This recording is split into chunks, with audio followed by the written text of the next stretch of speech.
does the literacy rate affect the standard of living? We've already talked about that, but I kind of want to tie it into this lesson too. And this, of course, is a QTD.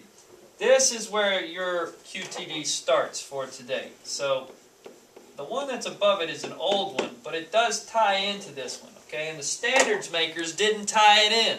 And I think if you're going to talk about standard of living, you should talk about it in the same place. That's just my 2 cents. All right. So QTD for today is, how do politics affect the standard of living in Africa? So let's go back up and talk about this one for a minute. If people are not educated, as we learned, if people don't know how to read and write, then they can't do the jobs necessary to promote a good standard of living. They can't do jobs that require a lot of technical skill, because they can't learn those technical skills if they can't read and write. So in countries with a low literacy rate, we usually find people doing a lot of manual labor jobs, jobs that won't make you a whole lot of money and really raise your standard of living.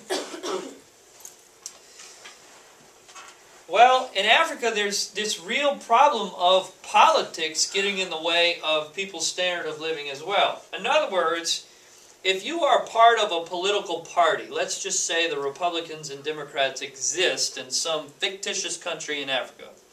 Just for a minute, pretend. And let's say that the Republicans are in power.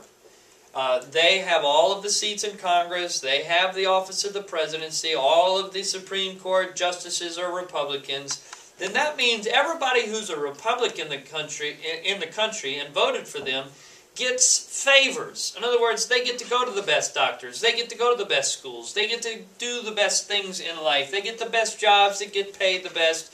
There are political favors that are done for these people.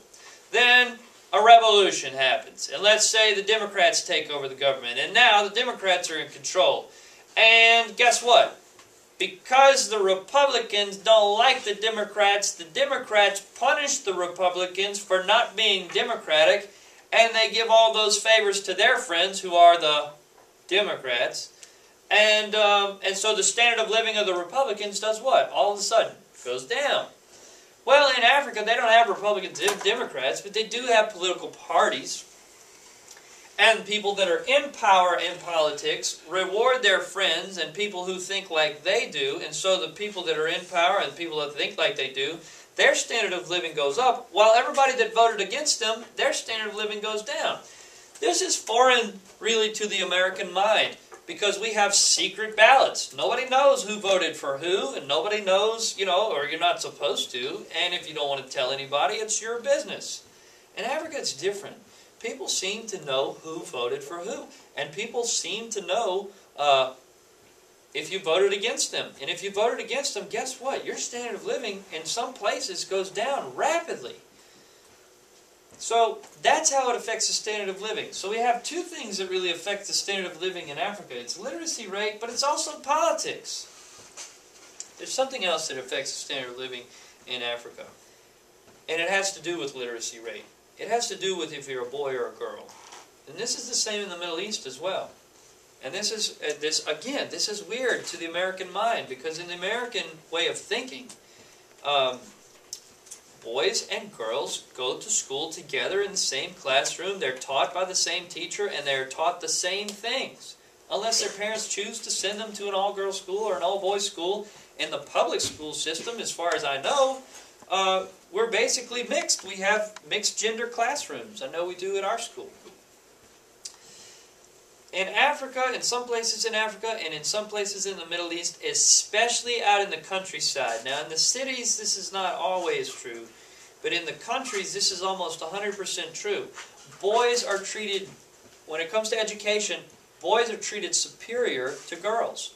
In other words, they're given better educations than girls are, and girls are basically, I know this sounds so crazy to you, but it's part of the culture. Girls are basically there to be prepared for marriage, and the parents just feel like that if they're not teaching girls how to be prepared for marriage in school, then they don't need to go to school. And a lot of parents will keep their girl children out of school. So guess what?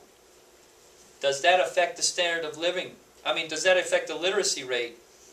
Absolutely, because if 50%, think about it, 50% of the population is girls, if 50% of your population can't read and write because they've never been to school, then what is that going to do to your standard of living across the board? It's going to lower it.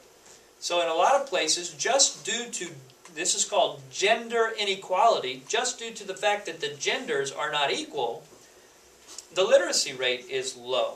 The literacy rate among males may be really high, but when you average that together with the females, the total population, the literacy rate becomes low. And because of that, the standard of living goes down as well. It's sad to me, of course that's just my opinion, but it is sad to me to see that. And there's some things being done to change that, but we're 2012, and it's still happening, and it's still going on. And we read a book called The Breadwinner, and you certainly saw that they were in Afghanistan. We're not in Africa, but we certainly saw that when the Taliban came to town and came into power in Afghanistan, they basically shut girls out of society. Girls were to be kept at home and not to go to school or educated and not really even to leave the house. And in some places in Africa, that's the case as well. And so their literacy rate goes down, which means their standard of living goes down. So there's a couple of things that affect the standard of living. Of course, it's the literacy rate. Now we need to ask the question of, how does this literacy rate get affected? Well, in Africa and in places in the Middle East, it's basically just decided on how you're born. You're born a boy, probably going to have a good chance at an education. Born a girl, probably a poor chance at an education. Okay, and that's how this gets affected. The literacy rate gets affected, which affects the standard of living, and of course, and so on and so forth. It goes down and affects GDP, as we'll see later. Politics is a big deal, and it does affect the standard of living, sometimes negatively if you're not the right political persuasion, but if you are the right political persuasion, it could affect it positively. And that's all I've got for you today.